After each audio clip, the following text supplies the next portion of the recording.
បាទសួស្តីបងប្អូនអរគ្នាខ្ញុំបាទ Mandy នៅក្នុងវីដេអូនេះខ្ញុំនឹងបង្ហាញបងប្អូនថាតើអ្វីទៅគឺជាមុខងារ training readiness អញ្ចឹងនៅក្នុងនាឡិការបស់យើងដើម្បីទៅកាន់មុខងារ training readiness បងប្អូនគ្រាន់តែអូសវាមកខាងក្រោមមកបាទនេះខ្ញុំប្រើតាក់តិច H បាទអញ្ចឹងបងប្អូនអូសមកខាងក្រោមរហូតយើងឃើញពាក្យថា training readiness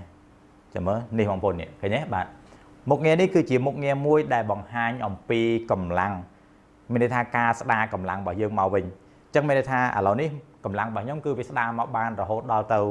92ហើយអញ្ចឹងមានន័យថាខ្ញុំមានកម្លាំងពេញដើម្បីអាចទៅរត់ទៀតបានហើយអញ្ចឹងកាលណាបើសិនជា training readiness របស់យើងនៅក្រហមឬក៏លឿងមានន័យថាកម្លាំងរបស់យើងហ្នឹងគឺមកអត់ទាន់គ្រប់ទេអញ្ចឹងបើសិនជាយើងទៅលេងកីឡាគឺ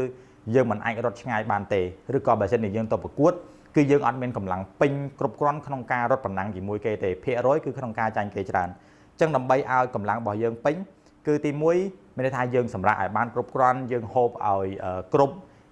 ជាពិសេសការសម្រាកហ្នឹងតែម្ដងអញ្ចឹងពេលដែលយើងត្រៀមខ្លួនក្នុងការប្រកួតអីផ្សេងកាលណាដែលយើងមានកម្លាំងពេញគឺយើងមានថា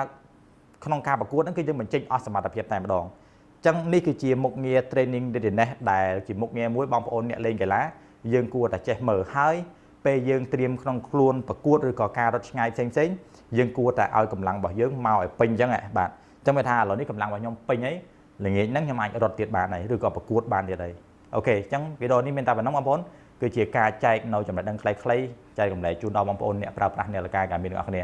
អូខេពីខ្ញុំបាទ Mandy បាយបាយជួបគ្នាវីដេអូក្រោយ